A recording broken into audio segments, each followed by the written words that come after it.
Masih di Sportcast Nusantara TV, Bang Syihar. Peluang kita untuk juara di seri sih cukup besar kalau tadi melihat, ya kan? Siapa lawannya ya? Faktornya banyak faktor. Kalau kita melihat faktor pelatih bagus, oke, materi pemain bagus, lalu main di kandang, itu faktor penentu kita bisa meraih trofi pertama kita ini untuk JH. Menurut Bang Syihar?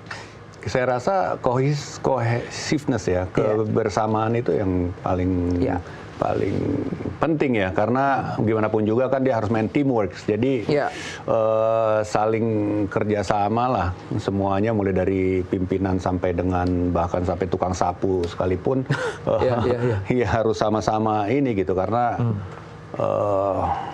ya ini kesempatan pertama kita untuk kembali mengobati rasa harapan kita yang sangat tinggi tempo hari 2025 untuk ke Piala Dunia ini kan, tapi ya ini bagus lah, pengalaman yang bagus saya pikir. Iya.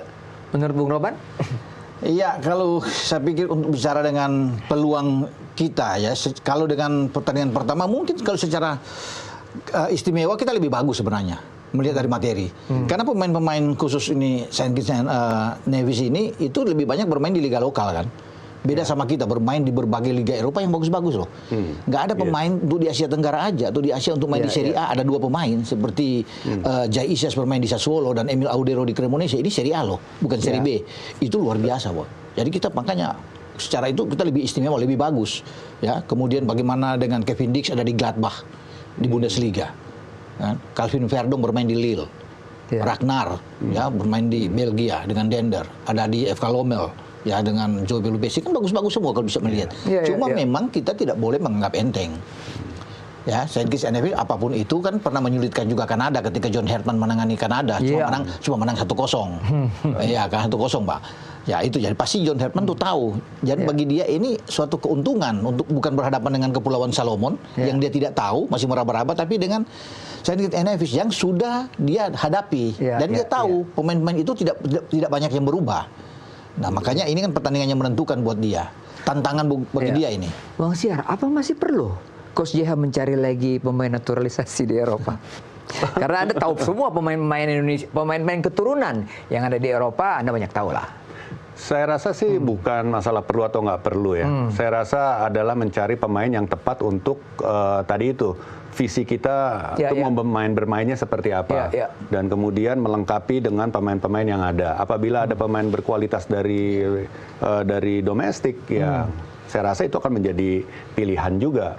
Namun kalau misalnya nggak dapat ada pemain diaspora untuk mengisi itu, ya itu mungkin yang terbaik. Jadi makanya itu bergantung daripada kita punya visi itu sendiri sih. Bung Ropan lihatnya seperti apa? Saya berharap menarik ini, kebetulan ada Bang Syihar. Ada pemain di Dender itu bagus yang punya darah Indonesia. Ya mungkin masih bisa tambahkan. Itu kakeknya dari Jakarta, neneknya dari Surabaya. Mungkin pemain belakang itu Luke Naraisnisen. Marit Nissen, Kak, betul. Marit Nissen, ya. Luke Naraisnisen. Benar nggak tuh? Betul, dia betul, ya? orang, ya. Nah, masih 23 tahun, Bang? Masih 23 tahun? 23 apa 22 ya, gitu ya. Sekitar situ lah. Ya. Tinggi 180 apa 190, Bang? 190 tuh. Dia selalu starter? Starter, Boy. Pemain starter di belakang.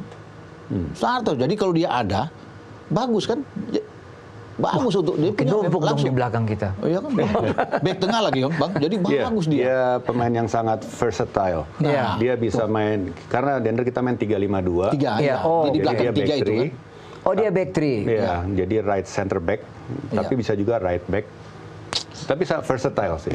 Jadi dan itu ciri Europe ya, European. Ya, jadi pemain naturalisasi kita memang dia tumbuh dalam development di Eropa itu, dia bisa ini, multi posisi. Ya, apalagi kan John Herman itu kan selalu bisa dengan 3 back juga. Jadi saya kira kalau dia ada, bagus, Boy. Ini kesempatan. Kalau memang PSSI bisa melihat ini, ambil. Mumpung ada Ragnar juga, pasti Ragnar akan jadi coba-coba untuk membujuk juga kan. Iya. Dan tersedia. Persoalan kita nih dari dulu adalah lini serang. Lini serang memang, belakang udah banyak, belakang banyak, Bang. Belakang menumpuk. Tengah juga cukup bagus. Tetapi sekarang juga lini serang. Ragnar bagaimana? Yang kita harapkan ini nih. Mungkin ini info yang ini terbaru nih.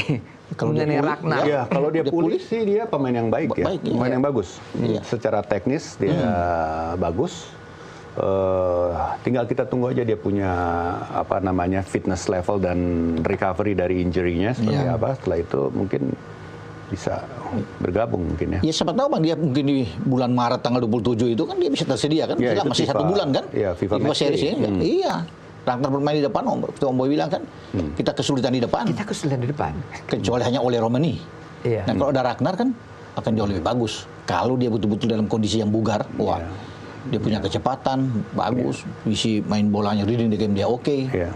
Ragnar, jadi apa kelebihannya di klub yang Bang lihat dari seorang Ragnar ini?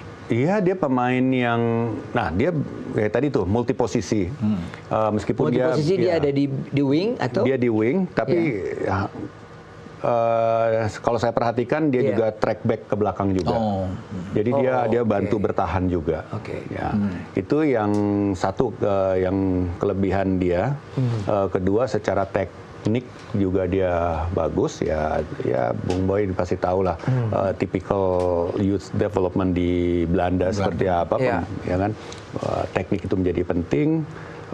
Visi bermain juga oke. Nah, cuma ya kembali lagi, pelatih mempunyai selera dan kadang-kadang kita ada batasan atau kita menjaga suatu batasan untuk tidak terlalu maju. Gitu. Dia 9 kali main di musim ini kalau nggak salah. Iya, ada 1 gol. Ada 1 gol. Kalau nggak salah. Itu sebagai striker, Anda melihatnya bagaimana? Sebagai striker, bukan nomor 9 dia? Iya, bukan nomor 9. Karena Ragnar kan itu kan lebih bisa bermain ke flank. Iya. Ya kan? Kalau bukan sebagai flank. Iya, left flank bisa bermain sana. Di tim nasional juga kan dia sudah mencetak gol. Dia bikin gol pertama lawan Vietnam kan, main di Hanoi. Jadi, ya kita tinggal tunggu. Tergantung dari kebugaran dia kan. Seorang pemain kalau dia nggak bugar tentunya sulit untuk bisa mengharapkan yang terbaik. Dia akan tampil maksimal. Tapi kalau dia dalam level penampilan yang bagus, yang memang fit benar, saya rasa dia pas untuk dimainkan berpasangan dengan oleh Romani di depan dan kemudian ditemani oleh Miliano Jonathans.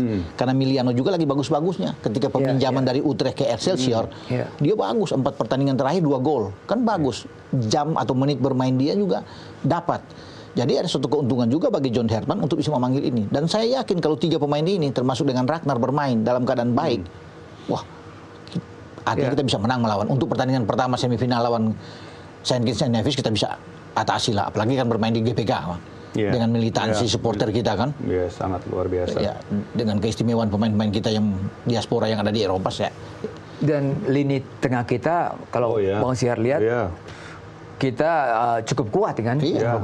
Itu yang kita bilang kan, ada Joe Pelupesi kan, bermain di Lommel, di kasta kedua di Belgia, bagus untuk bisa bermain. Sayang Tom Haye nggak bisa bermain Bang. Karena? Karena waktu lawan Irak di Piala Dunia Grup B itu, kemarin itu, yang kita kalah 1-0, di pertandingan terakhir ada keributan kan, karena mereka protes wasit dari Cina, Manning kalau nggak salah, kemudian dia dapat kartu termasuk dengan Pak Marji. Jadi yang ganti siapa? Dia 4 pertandingan nggak boleh main. Nggak boleh main? Iya, termasuk dengan Sain Patinama yang saat ini main di Persija. Sain left back ya? Left back, iya. Jadi di tengah itu mungkin cuma ada Nathan Cho, ya kan, Ivar Jenner, Ivar, Nathan, Joe, iya sama Joe Pelupesi kan.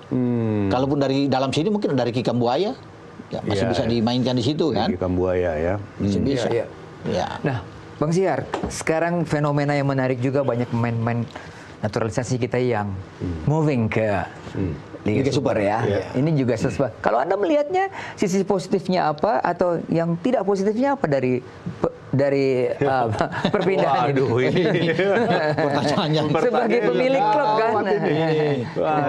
Tapi ya positifnya tentu tadi itu kan kualitas mereka membawa saat ibaratnya.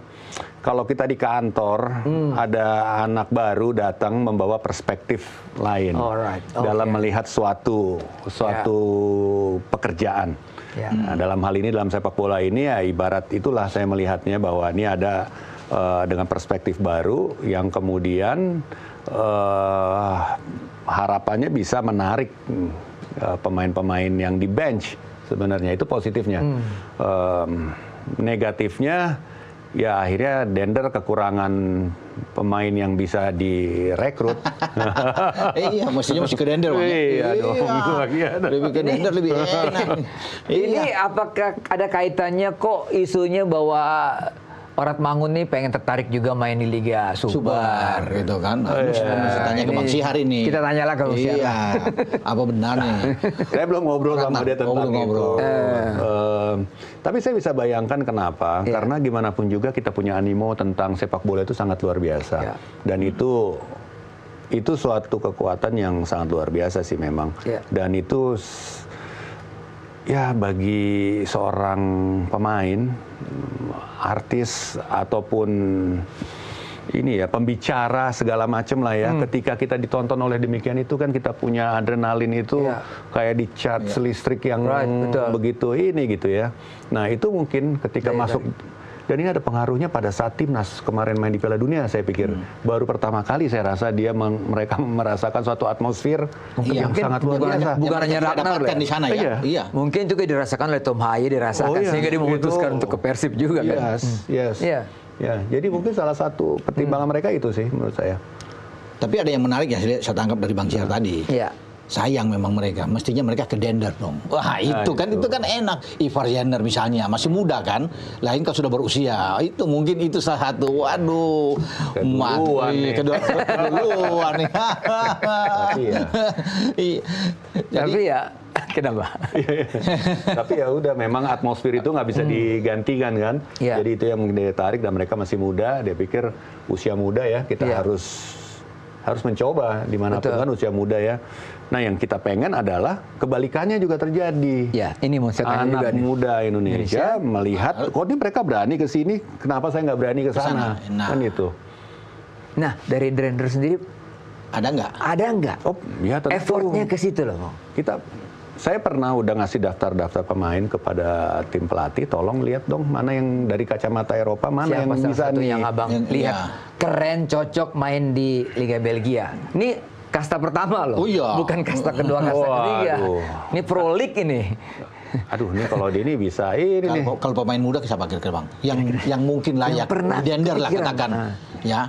Ke depan, untuk masa depan tentunya kan, sesuai dengan ini. Kalau nama yang satu ini udah terlalu populer lah. Siapa? Ya, Marcelino? Udah, itu satu udah populer, yang satu lagi udah populer banget juga. Tapi baru tanda tangan kontrak juga di tim ibu kota kan. Mauro Silstra ya? Bukan, yang kita. Yang kita, orang kita. Orang kita. Jadi kapten, iya. Kapten udah tahu dong. Masa nggak tahu Bung Ropan siapa? Masa harus disebutkan lah. Nggak usah lah. Kapitan. Tapi saya suka itu ada pemain kita itu bermain misalnya di Liga Belgia, terutama di Dender. Mumpung dapat scoutingnya cuma ya itulah. Kita break lagi. Timing ya. Bung Ropan, kita break dulu ya. Kita kembali setelah pariwara berikut ini. Menarik ini.